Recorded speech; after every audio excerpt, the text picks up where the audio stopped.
Salut tout le monde! Mélanie Anctil, naturopathe, énergéticienne, médium. C'est la 4e fois que je refais cette vidéo-là. Bon, premièrement, j'essaie via TikTok. Il y en a déjà 2 sur TikTok, mais qui me satisfont pas totalement.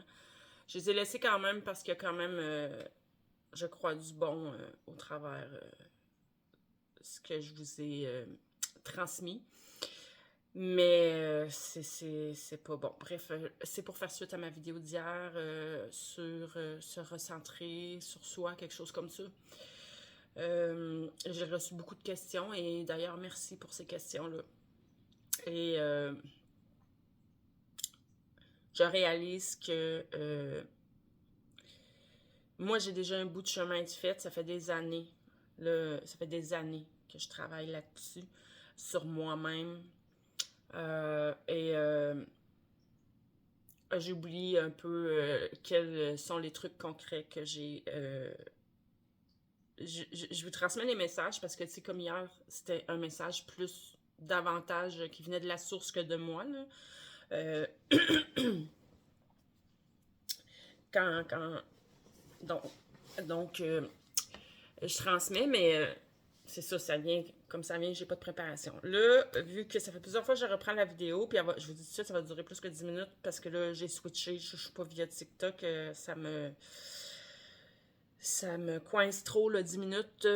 Donc, je vais essayer de répondre aux questions que j'ai reçues. Je peux pas répondre individuellement à chacun, c'est beaucoup trop long, je suis désolée. Mais je vais essayer de répondre le mieux que je peux. Comment on fait pour se centrer, se recentrer sur soi, à l'intérieur de soi, de se reconnecter à son cœur, de se reconnecter à la divinité à l'intérieur de soi. Et d'arrêter de choisir ce sur quoi on veut mettre notre attention pour être dans des émotions le plus positives possible.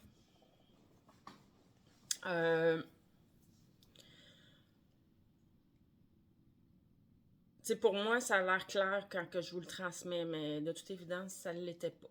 Donc, parce que j'ai quand même fait plusieurs vidéos là-dessus, mais je vais essayer de répondre de façon plus concrète. Je vais essayer de répondre le plus concrètement possible. Pour tous ceux qui font le choix, qui ont envie d'aller mieux, qui ont envie d'être dans davantage d'émotions positives, écoutez, première des choses, quand je vous dis d'aller à l'intérieur de vous, d'être focus sur vous, ça, c'est un bon exercice à faire, justement. Quand un événement, quand quelque chose, vous apprenez une nouvelle, il arrive quelque chose dans votre vie, peu importe, et ça vous déclenche, vous tombez dans vos émotions, vous tombez dans vos blessures. Première des choses, sachez que dès que vous êtes dans vos blessures, c'est votre ego. Dès que vous êtes en réaction, c'est votre ego qui parle. Vous n'êtes vraiment pas dans votre cœur. Dès que vous êtes déclenché, c'est que vous retombez dans des émotions qui sont déjà à l'intérieur de vous. Vous retombez dans des blessures qui sont déjà là, qui sont pas... En fait, c'est que la vie vient vous montrer que c'est pas réglé, c'est pas guéri, c'est pas dégagé. Appelez ça comme vous voulez. Donc, relié souvent à des mémoires, que ce soit de cette vie-ci, transgénérationnelle ou d'autres vies. Et là, les personnes qui m'ont envoyé des questions, c'était beaucoup lié à tout ce qui se passe dans... je sais pas si actualité c'est le bon mot, mais en tout cas au sein des gouvernements. Je le sais qu'ils veulent nous mettre des nouvelles lois, je sais qu'ils veulent, bon. Mais ça...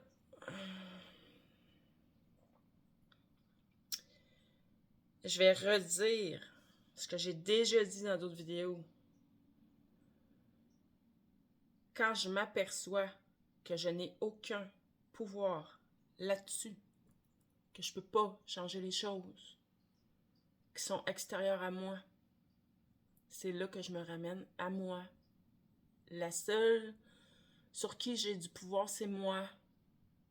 Je peux faire le choix de comment je vais réagir. Je peux faire le choix de comment je vais me sentir. Je peux faire le choix de quelle émotion j'ai envie de laisser place. c'est sûr que des fois, ça va arriver des affaires que, oups, il y a une émotion qui apparaît, puis, oh, là, c'est pas moi qui l'ai contrôlé. Ben, dans ce temps-là, je fais point 1. OK, ça vient me montrer que c'est là, puis j'ai à guérir ça. Ben, merci. Hein? Première des choses, je demande que ça se dégage, que ça se guérisse. Ensuite, si c'est trop prenant, j'ai déjà fait ça par le passé. Trop prenant, j'ai de la difficulté à me détacher de l'émotion, j'en ressors pas, ça m'envahit.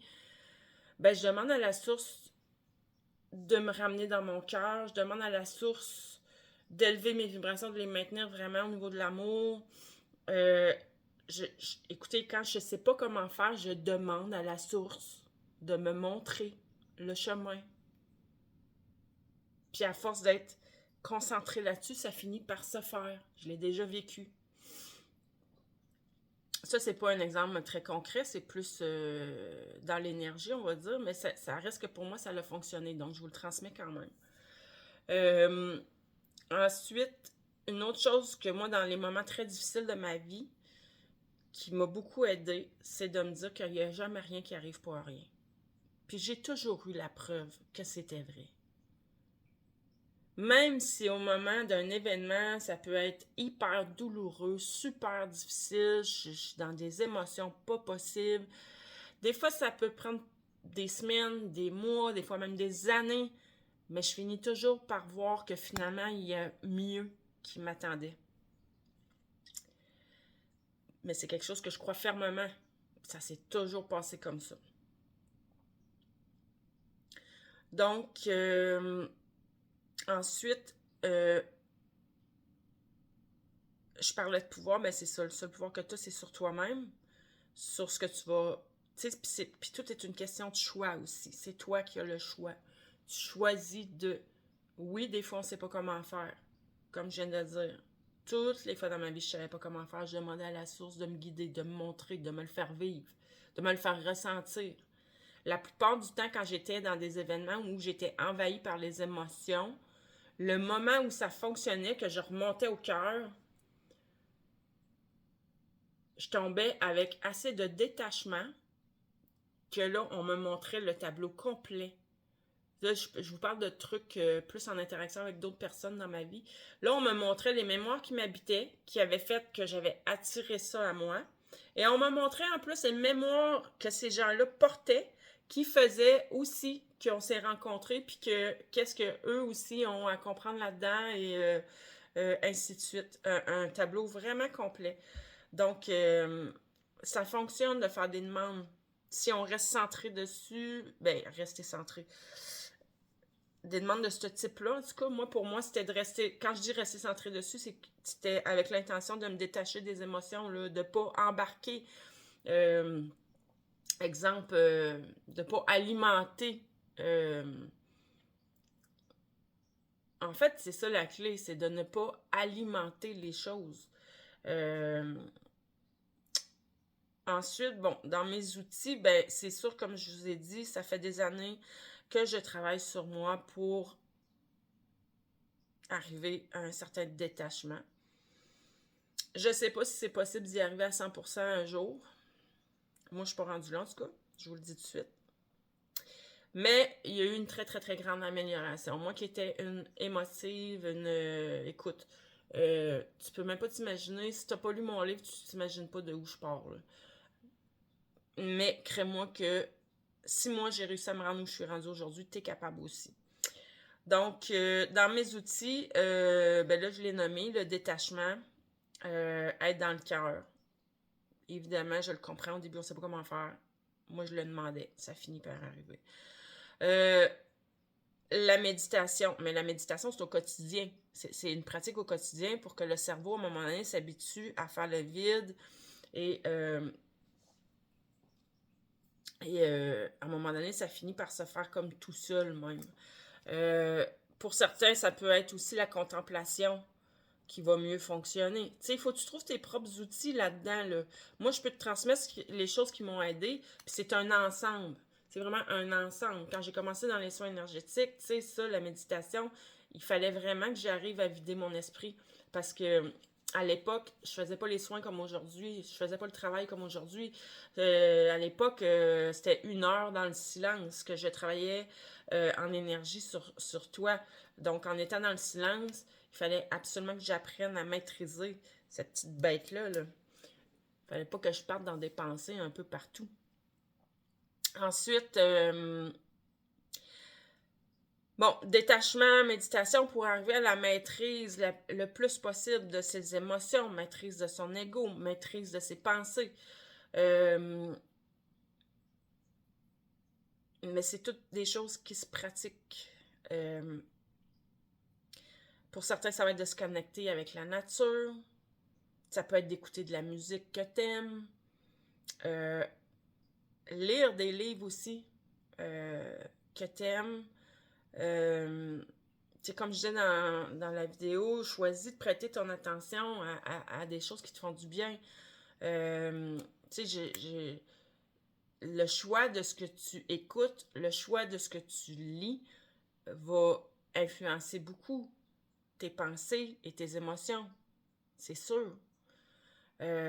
Donc, si tu passes ton temps à faire des recherches puis à lire des choses sur, je sais pas moi, justement, les théories de complot, puis là, tu passes ton temps à être dans ton sentiment d'injustice, d'indignation, de peur, c'est sûr que c'est ce que tu cultives. Tandis que si tu lis la majorité du temps, ça t'empêche pas d'aller voir, mais si tu lis la majorité du temps puis que tu écoutes des choses plus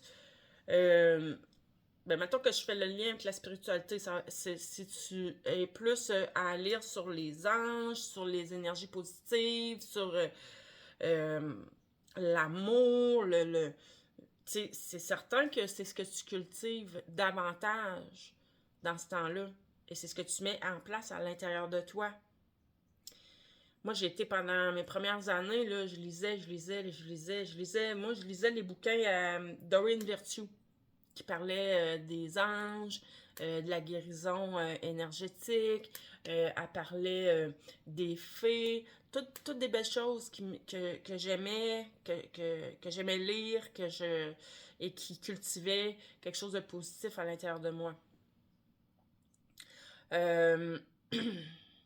Puis évidemment, je l'ai nommé souvent, fais des choses que tu aimes. Fais des activités que tu aimes. Fait que plus tu vas ressentir du bien-être, plus tu vas ressentir du bonheur, plus que c'est ça que tu vas attirer dans ta vie. Voilà, j'étais à 12 minutes. Je veux pas en faire, parce que j'ai l'impression quand même que j'avais déjà répondu à ces questions-là dans mes vidéos précédentes. Comme je vous dis, peut-être que ce que j'y transmettais n'était pas assez concret. C'est sûr que travailler à guérir, à libérer tout ce qui t'habite, ça peut t'aider aussi. Tu sais, des soins énergétiques. Moi, la plupart des gens qui viennent me voir en soins énergétiques, beaucoup viennent juste une fois, puis c'est correct, là, c'est ton objectif, c'est ça. Mais moi, mon objectif dans ma vie, quand j'ai commencé, en fait, j'ai travaillé sur moi toute ma vie. J'étais au secondaire, j'allais voir le psychologue à l'école. J'ai commencé à 12 ans, j'y ai été par moi-même. Ensuite, j'ai fait le choix d'aller au cégep en éducation spécialisée. C'est pas pour rien. Oui, je voulais aider les autres, mais en éducation spécialisée, j'ai toujours dit, ça a été, moi, une grosse thérapie de 3 ans.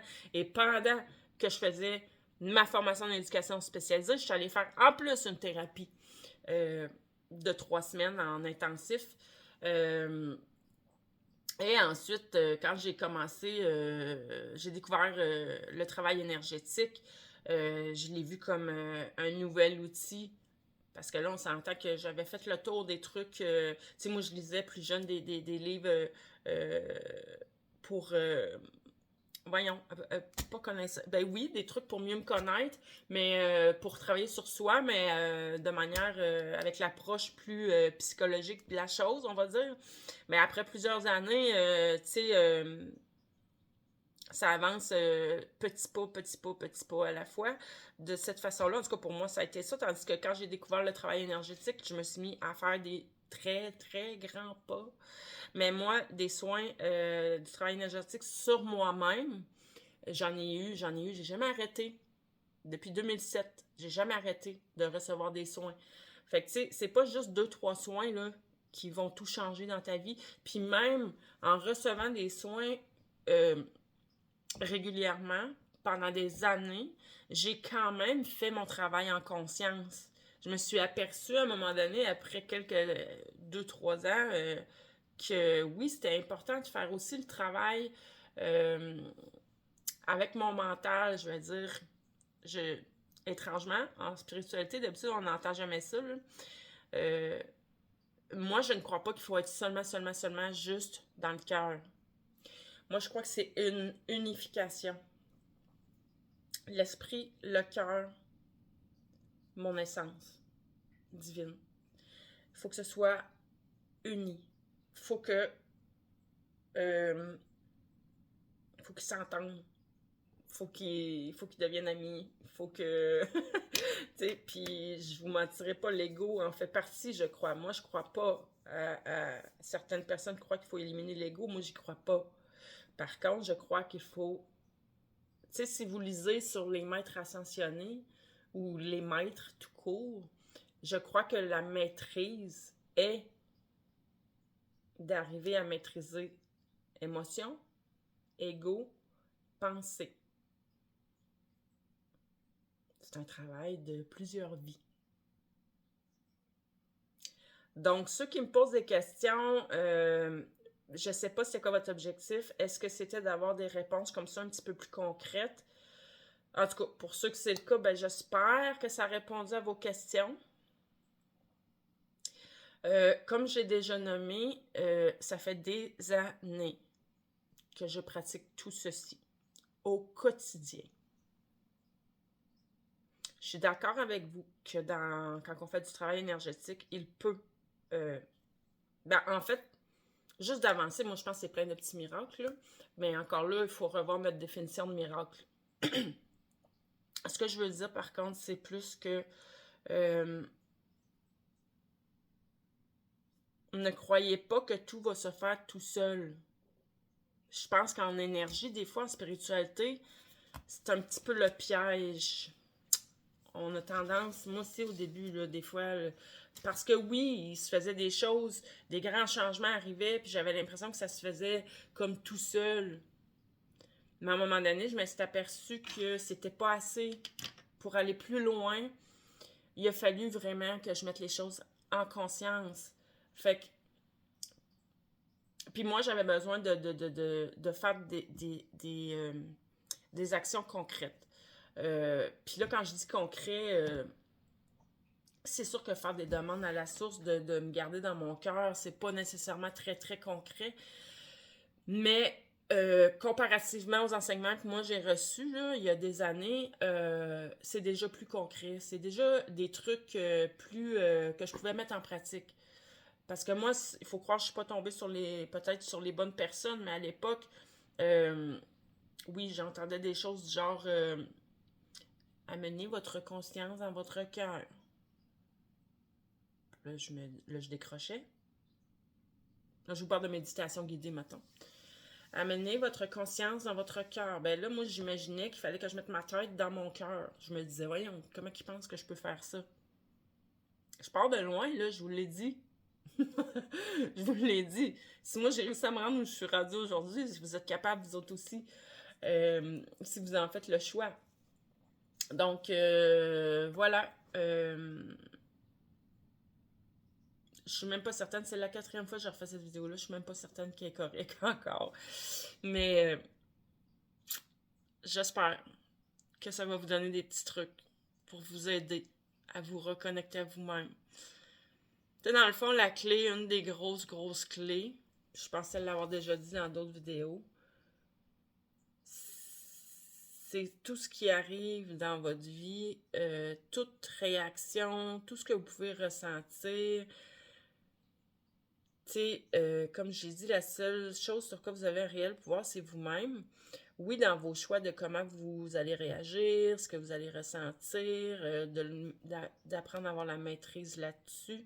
Mais il y a aussi, comme j'ai dit au début, prendre conscience de qu'est-ce qui est là, l'accepter. Ça aussi, j'ai dit ça souvent, là. On prend conscience de ce qui est là. Si mettons, c'est de l'injustice que je ressens, OK, ça fait partie de moi. C'est une blessure que j'ai, je l'accepte. Maintenant, je veux le guérir et dégager le plus possible cette blessure d'injustice. Merci. Tu sais, c'est pas compliqué dans l'énergie, là. Ensuite, c'est à toi de faire ton travail conscient. Puis, je pense qu'il y a des trucs dans ce que j'ai donné qui sont très, très concrets, là. Si ce que tu aimes faire, c'est peinturer, ben peinture plus souvent dans ta vie. Si ce que tu aimes faire, c'est de la randonnée pédestre, ben va faire de la randonnée pédestre le plus souvent possible dans ta vie. Euh, t'aimes... moi, j'aime écouter la télé. Ben, j'écoute des émissions que j'aime, évidemment. J'aime bien le fantastique, tout ça, tout ce qui est un peu magique. Dès qu'il y a des dragons, des sorciers, moi, j'aime bien ça. Fait que, tu sais, moi, ça me divertit. Fait que j'écoute la télé. Je sais qu'il y en a qui vont dire que c'est pas bon, mais moi, c'est comme lire un livre. Sauf que lire un livre, pour moi, ça me demande beaucoup de concentration, alors que d'écouter la télé, ben non, mon esprit vagabonde librement, sans effort. Donc, euh, rendu là, avec les trucs que je t'ai donnés là, je pense que c'est à toi de te mettre en action, tout simplement. Aller dans du plus concret que ça, je sais pas comment faire. Donc, là-dessus, je te souhaite une belle fin de journée.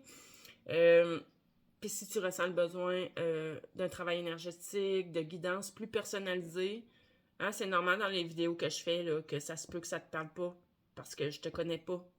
Ça s'adresse à beaucoup de gens. Faut que j'essaie de rester le plus large possible là, dans mes vidéos. Mais si tu ressens l'appel, ben tu peux me téléphoner ou m'écrire via Messenger pour prendre un rendez-vous et on se sédule un rendez-vous. Et tout se fait à distance avec, j'utilise la caméra de Messenger pour notre rencontre. Donc là-dessus, je te souhaite une magnifique fin de journée. Bye bye!